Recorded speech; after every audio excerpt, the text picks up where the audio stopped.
जय श्री राम, जय माता दी। मित्रों, दुर्गा सप्तशती के पाठ के विषय में किसी भी मैया के भक्त को बताने की कोई आवश्यकता नहीं है, लेकिन फिर भी हम में से कुछ लोग हैं जो थोड़े बहुत नियम नहीं जानते कि कैसे आसानी से माँ को प्राप्त कर लें, माँ को प्रसन्न कर लें। वैसे तो माँ सिर्फ भाव की भूखी है, लेकिन क्या आप जब दुर्गा सप्तशती का पाठ करते हैं और आपको पूर्ण फल नहीं मिलता तो थोड़ा दुख तो होता ही है, क्योंकि ये संदेह मन में पैदा कर देता है कई बार हमारी भक्ति जो इतनी ऊंची नहीं उठ पाती, तो इस वजह से हमें परेशानियां झेलनी पड़ती हैं। तो आज इस वीडियो में मैं आपको बताने जा रही हूँ दुर्गा सप्तशती पाठ करने की सरल और ऐसा तरीका जिससे माँ की कृपा आपको शीघ्र अतिशीघ्र मिल जाएगी। साथ ही अगर आप किसी विशेष समस्या से जूझ रहे हैं तो आपको कौन सा विशेष पाठ करना है इन 9 दिनों में, वो भी मैं आपको आगे बताऊंगी। साथ ही मैंने जो नवरात्रि सीरीज़ पर वीडियोस बनाए हैं उनको ज़रूर देखें, वह सभी आपके बहुत काम आने वाले हैं। मैं कमेंट में उनका लिंक अवश्य डालने वाली हूँ। तो चैनल को हो सके तो सब्सक्राइब करें, लाइक करें और शेयर ज़रूर करें। तो दुर्गा सप्तशती को चंडी का पाठ भी कहा जाता है। इसमें 700 श्लोक हैं जो देवी महात्म्य के रूप में प्रसिद्ध हैं। तो इसे करने से जीवन की समस्याएं कैसे दूर होती हैं, आइए जानते हैं। सबसे पहले एक सरल विधि जान लीजिए कि कैसे आप पाठ करेंगे। तो सबसे पहले आपको सुबह स्नान करना है, साफ वस्त्र पहनने हैं, स्थान को गंगा जल से अवश्य शुद्ध करना है। साथ ही साथ पूजा की सामग्री एकत्र कर लेनी है। मैया के पूजन में लगने वाली सामग्री के लिए मैंने वीडियो बनाया हुआ है, जिसका अगेन मैं लिंक डिस्क्रिप्शन में डालने वाली हूँ। तो पूजा सामग्री वैसे साधारण तौर पे आप माँ दुर्गा की प्रतिमा चित्र आपके पास होता ही है। लाल वस्त्र, आसन के लिए लाल पुष्प ले लीजिए, घी दीपक ले लीजिए, कपूर, चंदन, रोली, सिंदूर आदि ले लीजिए। नारियल जटा वाला अवश्य लीजिएगा और सूखा नहीं हो, पानी हो उसमें, जल वाला।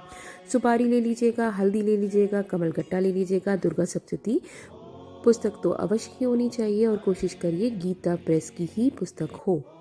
अब आप आसन बिछाकर नवग्रहों की सहायता से घट स्थापना कर ही लेंगे, जिसका वीडियो भी मैंने अलग से बनाया हुआ है। घट स्थापना अवश्य करनी चाहिए, इससे आपके घर में कभी धन का भंडार कम नहीं होता। तो अब आपको संकल्प लेना है। जब आप पूजा शुरू करेंगे तो संकल्प, मित्रों कोई भी पूजा करिए संकल्प लेना कभी मत भूलिएगा। आप कैसे भी साधारण भाषा में मैया से प्रार्थना करें तो वो संकल्प माँ तक पहुँचना चाहिए, आपको बाकी किसी और से कोई मतलब नहीं होना चाहिए। उसके बाद आपको पाठ की शुरुआत करनी है। तो सबसे पहले आपको गणेश जी का आह्वान करना है, अपने गुरुजनों का, अपने सभी नवग्रहों का और अपने पितरों को अभी स्मरण करें मन ही मन। फिर आपको अर्गला स्त्रोत करना है, कीलक स्त्रोत करना है और कवच का पाठ करना है। इसके बाद दुर्गा सप्तशती के 13 अध्यायों में से आपको पाठ करने हैं, जिसके नियम ज़रूर फॉलो करने हैं। आपको शुद्धता का बहुत ज़्यादा माँ के लिए ध्यान रखना है।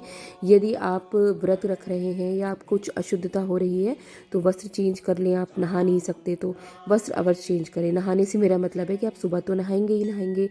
उसके बाद रोज़ एक ही समय पर पाठ करें। यदि आपके पास समय का अभाव है तो आप देर रात में भी कर सकते हैं या दोपहर में भी, जो गृहिणी है वह समय निकाल के कर सकती हैं, लेकिन समय एक रखें। और सुबह 4 से 6 का समय सबसे उत्तम होता है। पाठ पूरा होने के बाद देवी माँ की आरती कर उनको भोग अवश्य लगाएं, जितना आपका सामर्थ्य हो। और नवरात्रि में दुर्गा सप्तशती का पाठ करने से 100 गुने अधिक आपको फल मिलता है जो आप नॉर्मल डेज में करते हैं। देखिए, पाठ करने के 2 प्रकार के विशेष नियम होते हैं। एक तो होता है कि आप 13 के 13 अध्यायों को एक साथ मैया के आगे आप पढ़ लें, या एक दिन में 2 बार पढ़ लें आधे आधे करके, तो आप कर सकते हैं अगर आपके पास समय है। और या फिर हम उसे विभाजित कर लेते हैं दिन अनुसार। दिन अनुसार कैसे करेंगे, लगातार नहीं करने हैं। अब मैं आपको बताती हूँ कि किस विशेष तरीके से आपको करने हैं। दुर्गा सप्तशती में केवल 700 श्लोक हैं और जिनको 13 अध्याय में विभाजित किया गया है। तो इन अध्यायों को 3 चरित्रों में बांटा गया है और ये 3 चरित्र में सबसे पहला है प्रथम चरित्र, केवल प्रथम अध्याय शामिल है इसमें। मध्यम चरित्र में दूसरा, तीसरा और चौथा अध्याय शामिल है और उत्तर चरित्र में 5वें से 13वें अध्याय तक के अध्याय शामिल हैं। तो पाठ विभाजन का सबसे बढ़िया विकल्प रहेगा आपके लिए कि 7 दिवसीय विभाजन करें। पहले दिन आपको प्रथम अध्याय पढ़ना है, दूसरे दिन दूसरा अध्याय, तीसरे दिन तीसरा अध्याय और चौथे दिन चौथा पढ़ लिया आपने। अब 5वें दिन आपको 5वां और छठा अध्याय पढ़ लेना है। ध्यान से सुनिएगा, 5वें दिन 5वां और छठा दोनों पढ़ने हैं। छठे दिन 7वां और 8वां अध्याय पढ़ना है और 7वें दिन 9वें से 13वां अध्याय आपको कंप्लीट कर लेना है। इस क्रम में पहले 4 दिनों में प्रतिदिन एक एक आपने पाठ पढ़ लिया। अब उसके बाद जो शेष अध्याय हैं अगले 3 दिनों में आपको विभाजित कर लेने हैं। नियम मित्रों यही रहेगा, आप इसको प्लीज़ सेव कर लें, लिख लें, जैसा आपको ठीक लगे कर लें। दूसरा ऑप्शन ये रहेगा विभाजन का कि पहले दिन तो पहला चरित्र आपने पढ़ लिया, दूसरे दिन मध्यम चरित्र यानी कि दूसरा तीसरा चौथा पढ़ लिया और तीसरे दिन उत्तर चरित्र का पाठ कर लेंगे, यानी 5वें से 13वें अध्याय का पाठ आप कर लेंगे लगातार और फिर रिपीट करते रहेंगे इसको आगे के आने वाले दिनों तक। तो एक महत्वपूर्ण चीज़ आप कभी मत भूलिएगा कि शापोद्धार आपको ज़रूर करना है। पाठ से पूर्व कवच अर्गला और कीलक स्तोत्र का पाठ करके, जिससे मंत्रों का जो है शाप निवारण हो जाए। साथ ही नरवाण मंत्र का जाप आपको अवश्य ही करना है पाठ से पहले और पाठ के बाद।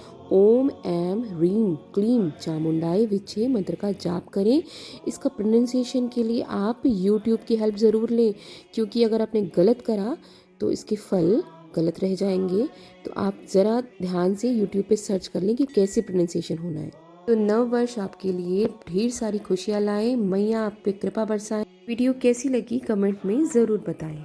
जय श्री राम, जय माता दी।